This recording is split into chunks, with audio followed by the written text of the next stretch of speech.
I never thought a dog could experience real fear. Not Scout, anyway. He's a sturdy, loyal mutt who's seen his fair share of moves and thunderstorms without a flinch. But this place, this old house on the edge of town, it did something to him, to both of. The first time it happened, I'd almost drifted off to sleep, sinking into the quiet night, when Scout's bark shattered the silence. It was one of those deep, guttural barks, the kind that prickles your skin and stops your heart. I turned on the lamp, groggy and annoyed, but Scout wasn't looking at me. He was staring, fixedly, at the window by my bed. His whole body was stiff, his tail down, every hair bristling. I followed his gaze but saw only the dark. I tried to soothe him, to tell him there was nothing there, but he wouldn't budge. Every night after that, Scout barked at shadows that shouldn't have been, stared at corners that were empty. It was like he was seeing something, someone. He'd stare so hard, refusing to relax, and the eerie quiet in the house only made it worse. Nights became a nightmare of strange noises and that growing, gnawing dread in Scout's eyes. One night, I set up a camera in the living room where he'd often sit and watch. I wanted to see for myself what he was seeing, to understand this unseen threat that seemed to loom over us. When I reviewed the footage the next day, I could feel my stomach twist. It was there, just for a second. A figure, hunched and shadowy, lurking in the corner behind Scout as he barked. I must have watched it 100 times, convinced I was imagining things. But there it was. And every time I played it back, that feeling of dread crept a little deeper into my bones. As the days went by, Scout became more withdrawn. He wouldn't eat, barely drank, and kept looking over his shoulder, avoiding certain rooms, especially the basement. I didn't want to believe it, but I could feel it too. An icy cold that lingered in that place. A smell of something damp and decayed. The last night we spent in that house, I awoke to Scout whimpering at my side, his sad eyes watching me as if he were apologizing. I couldn't stay a minute longer. We left that morning, and though I never returned, that shadow still lingers in my nightmares. Sometimes, late at night, I still feel that chill, like something watching from the dark, waiting for us to come back.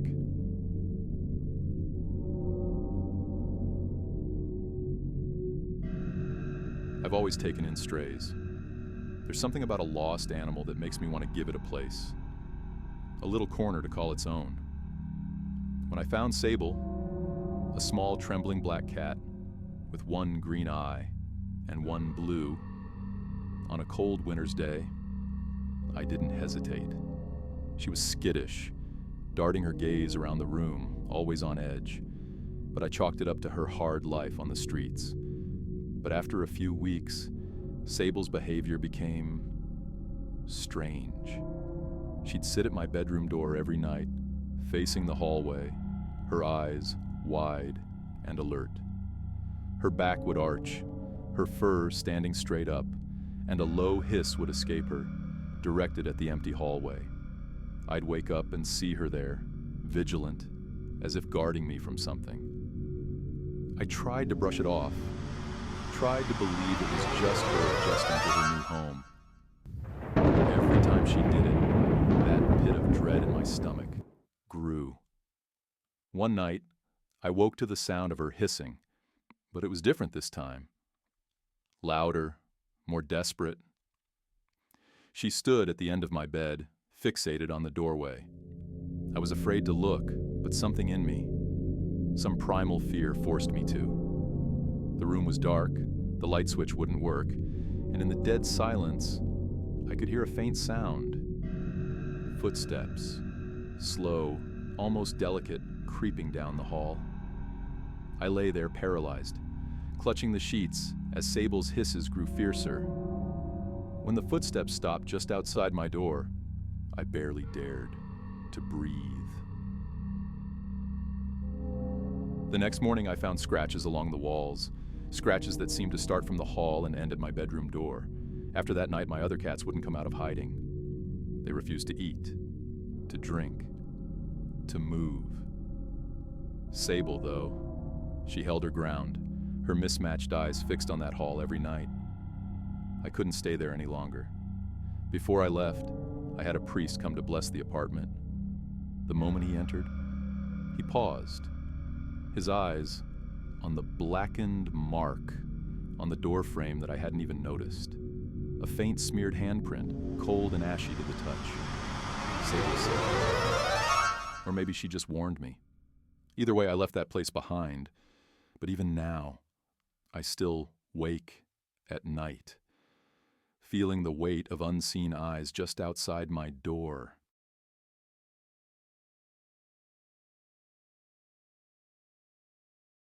Paco was my constant companion. I never thought much about the things he would say.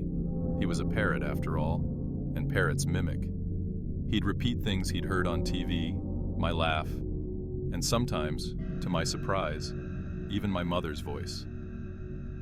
My mom had passed years before I got Paco, but she and I were close, and it comforted me to hear that familiar sound. Or at least it did, until it didn't. One night, I noticed Paco whispering in the dark. It was soft, almost inaudible, but distinct enough to catch my attention. The sound was like a muttering, and though I tried to ignore it, it grew louder, almost insistent. I went to cover his cage, but then he said something that made me freeze. In my mother's voice, he said, "It's here." I laughed it off, but that laugh turned into something desperate as Paco kept repeating it. "It's here." He kept saying it in that familiar voice, like my mother was in the room. I told myself it was just a trick of memory, that he was repeating something I'd said. But then he started saying things I didn't recognize, strange guttural words I'd never heard. One night, the sounds grew louder. I got up and saw Paco out of his cage, perched on my mother's old armchair in the next room, staring at the wall, his head cocked as if listening to someone only he could hear. I reached out, and he turned to look at me with eyes that felt too intelligent, too knowing. And then, in that same unsettling voice, he whispered, "It's watching." I felt something then, a cold, suffocating chill that wrapped around me like a presence. I stumbled back, too frightened to take my eyes off him, afraid that whatever was here would reveal itself if I dared to look away. A friend came the next day, someone with an eye for the paranormal. She said something had latched onto Paco, that something was using him as a conduit. After she cleansed the house, Paco quieted, but I couldn't shake the feeling of dread, as though he'd taken something dark from the house and kept it hidden. Even now, Paco sometimes whispers in the night, his voice soft and almost pleading, as if he remembers things I can't understand.